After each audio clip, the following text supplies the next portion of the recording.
to Biztech's C-Suite Conversation Show. Our conversation today focuses on data centers, a market which is estimated to reach $418 billion by 2030. Now, together with our guest, Giles Proctor, he's the Chief Operating Officer, APAC for Vantage Data Center. We will explore the data center landscape in the Asia-Pacific region, and we'll discuss trends associated with the industry and delve deeper into Vantage Data Centers' plans for the thriving Asia-Pacific market. Now, Giles, welcome to the show. Thank you. Nice to be here. Now, Giles, for a start, could you give us a snapshot of Vantage Data Centers and its global presence, especially the Asia-Pacific region? Sure. So Vantage is a global data center provider. We have 28 campuses across 5 continents, North America, EMEA, and latterly Asia-Pacific. So we power, cool, protect, connect the technology of the leading hyperscale providers, cloud providers, and enterprises in those locations around the world. We were founded in 2010, and we're backed by some marquee investors, including DigitalBridge and PSP Investments. And over the years, we've continued to prove to our customers our ability to be the safe haven for their data center infrastructure as we've expanded around the world. As you mentioned, more latterly, Asia-Pacific. So we have been in Asia for a little over 18 months. We entered Asia through 2 acquisitions. We bought a startup company called Giles Data Centers, and then we also acquired the data center assets of PCCW, one of the incumbent telcos here in Hong Kong. Now, could you elaborate again? You're fairly late in the game in the Asia-Pacific region, and obviously the acquisitions would accelerate your market entry into Asia. What's the strategy here? Well, Asia is the future of the data center industry. We're predicting, or it's being predicted, that by 2026, almost half of the co-location, which is the third-party data center industry, or half the global co-location industry will be in Asia-Pacific. And we're estimating that around $50-odd billion worth of business here alone. So Vantage obviously started in the US and has a tremendous footprint in the US and tremendous business. And about 4 years ago, we entered Europe with a similar strategy. We made some acquisitions there and then went very strong on some organic growth. And that same formula is what we're applying here in the Asian market, entering with 2 acquisitions that gave us a foothold, gave us some initial campuses, and a team that was already established to get going and to become the leading player to support our global customers as they expand into the Asia-Pacific region. Okay, so you've basically just established your APAC headquarters in Singapore. You've got $3 billion investment in Malaysia. Tell us about that and why Malaysia and what's the strategy around the Singapore-Malaysia story? Right, and Singapore has always been headquarters for one of the entities for Agile. So we were founded there 3 years ago. So we're super excited to have opened our first proper Singapore office. We now have 200 people in the region, of which a good chunk are based in Singapore. By the end of this year, I think we'll be closer to 300. I think we're adding 80 plus headcount at the moment. So growing very rapidly. Obviously, Singapore, a great location to be headquartered in Asia. And Malaysia is one of those markets that's really poised to become a tremendous center for data centers in the region. We see still strong growth in the traditional markets, Japan, Australia, Hong Kong. But increasingly, I think workloads, requirements are going to be moving out to newer markets. And I think Malaysia is very nicely poised to exploit that. Its proximity from a latency perspective, from a fiber optic perspective, very good latency to Singapore, into Indonesia, into the rest of the Mekong area, and available land, very solid, reliable power, and a great business environment make Malaysia poised to take off. Now, Malaysia, I think one of the key things, obviously, is that there has been a recent boom in data center construction. I think there's something like 16 different large data center projects. is this boom sustainable? Because we've also had instances, for example, out of the US where some of the data centers operators like Cyrextra, I believe it's just filed a Chapter 11 filing. Has this business grown too big too fast? That's an interesting question. I've been asking myself for 25 years, and every one of my predictions has been wrong so far in that I've underestimated the need for more capacity.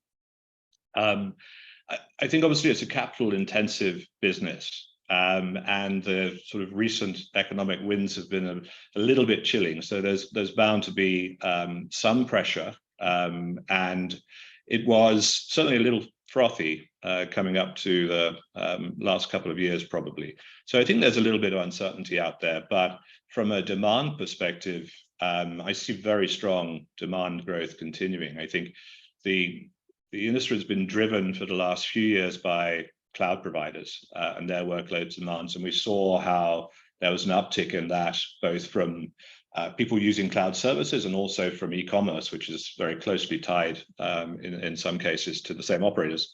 Both of those have been driving demand for data centers. So I think there's that strong organic growth. And then more recently, we're seeing workloads associated with AI, which is obviously everywhere in the news today, seeing workloads for AI, which I think are going to accelerate beyond that organic growth from hyperscale demand very, very quickly. So the compute requirements that AI is going to drive, I think, are going to be significantly more than anything we've seen to date. So more is coming. Demand is strong and demand is growing. But yes, the economic environment has changed drastically in the last 12 to 18 months. So Giles, obviously there are winds that are going to carry this business forward. The AI revolution, as you just pointed out, is probably going to be the next wind that blows the sails of the growth moving forward. Who are the customers that you're actually targeting now in the Asia Pacific region? Who's going to drive your growth? What kind of customers? Yeah, so the sort of customers we sell to are principally the large hyperscalers, so the people that are offering large cloud services. Traditionally, those have been American, but more recently, there are some large Chinese players and also some large either hyperscale providers or properties that are working around that same industry that are driving demand. So demand is strong. Demand is coming from both, I say traditional, the industry is not that old, sort of 15-year-old hyperscale industry, but the traditional providers of hyperscale services of cloud computing, and also newer entrants and newer web properties. There are things being created constantly that we didn't know we needed that we're going to be desperate to have in 12 months' time that are going to drive a lot of growth in demand. Could you give us some examples of that? An example of something we never knew we needed probably would be TikTok. 5 years ago, we wouldn't know we would be desperately trying to share videos at such an incredible rate.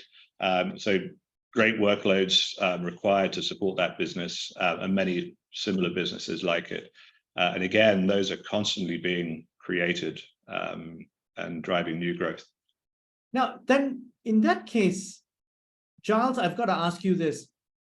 If I'm looking for a service provider, what distinguishes Vantage from your competitors? I don't think it's the track record, principally.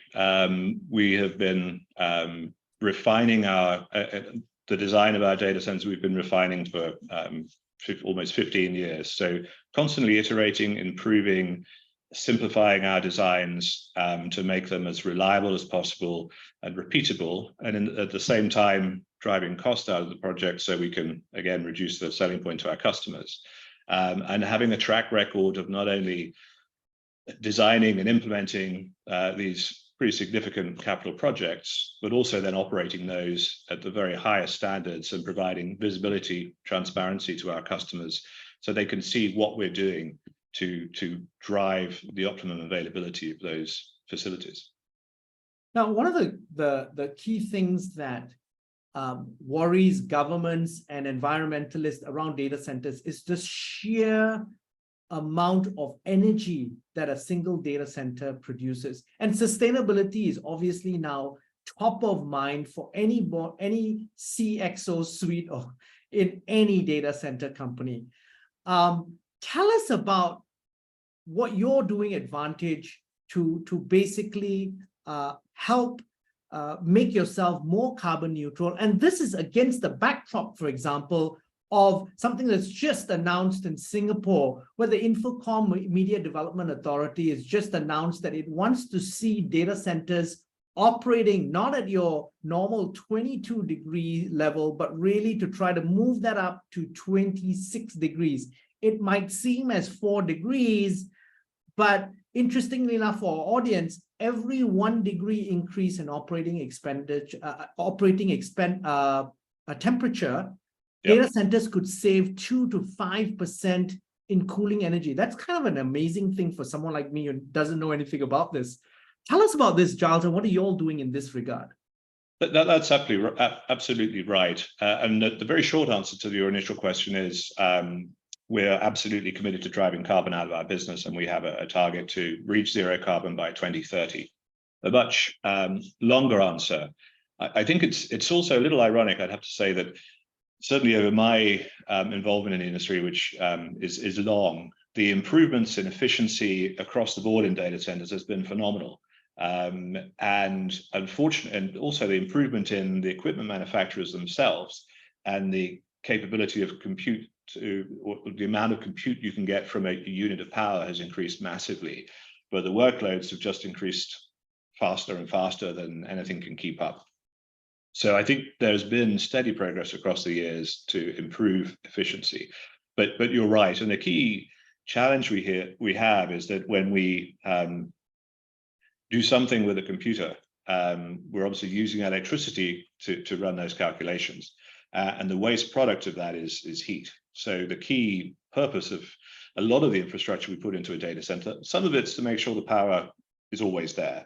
But a lot of it is there to make sure that the waste heat is taken away from the servers and the storage machines as quickly as possible, and treated so that they're always getting air temperature that's suitable for their max efficiency and their best operation.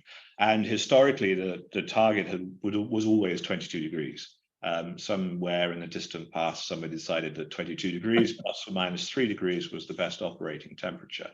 I think across the years, the manufacturers of the servers have worked very hard to make them less susceptible to temperature, so they can accommodate much broader temperature ranges. And there's a lot of work been done by ASHRAE in the US in terms of defining standards and acceptable ranges, and working with the equipment manufacturers to understand, what the ideal conditions are.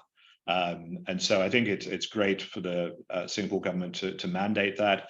I think probably we could move further than that as well. I think equipment today can take warmer temperatures. And certainly for the larger hyperscale customers, they're already comfortable operating certainly at 26 degrees and sometimes a little more. The servers can cope with it. It drives efficiency, as you say. The savings are remarkable as you reduce the requirement to cool down to that 22 degrees. So it's a great step forward. Now, looking ahead, what's next for Vantage Data Centers in the next 12 to 24 months?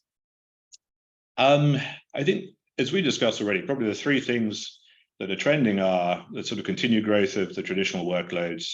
I think newer markets, traditionally, investment has been into 4 or 5 markets. I think now we're going to see much more investment beyond those, and demand for capacity in those markets from technology companies. So we'll be building out into new markets like Malaysia to support that growth. And again, Malaysia is very exciting for us. We have 3 facilities already in the Cyberjaya area, so we have some experience there. And the new campus that we're building in Malaysia is 256 megawatts. For Asia, that's quite a big campus. That's certainly the biggest I'm aware of in Malaysia, and it's our biggest in the region. So it's pretty exciting for us to be able to procure power and land to build at that scale. So that's going to be very exciting. And then I think also probably the third trend is the increased focus of our customers on sustainability and how we continue to drive carbon out of our projects, drive energy out of the processes we use to maintain our customers' equipment. So that will continue to be a key focus of ours. Giles, it's been a fascinating conversation. I learned a lot. But before we leave, any final thoughts you'd like to leave our audience with in terms of key takeaways? Yeah, I think to your point, I think the industry is going to continue to grow because the demand is there. Asia is the future in terms of demand and capacity requirements. So the Asian market is going to grow very rapidly. We're certainly very excited about the scale we're starting to be able to deliver at in Asia. And I think the data center industry is maturing very rapidly. And I think to the point about carbon reduction, there's a lot of work going into reducing the carbon footprint of every compute cycle that goes into producing all of the things that we have come to really enjoy about our lives and our phones and our constant connectivity. That all takes compute, all takes a workload somewhere. And as we continue to make those as efficient as possible, and also to bring them closer to the end user and improve the ability of our customers to provide services that are local and fast and continue to excite their customers. Giles, thank you very much for taking your time to be on the show. Delighted. Thank you very much for having me. Now, we've been speaking to Giles Proctor. He's the Chief Operating Officer, APAC of Vantage Data. I'm Brian Fernandez, and we've been watching and listening to Biztech's C-Suite Conversation Show. This interview will be on our website, www.biztech.asia, as well as our syndication partners, TV stations, radio stations, and websites. Thanks a lot for tuning in.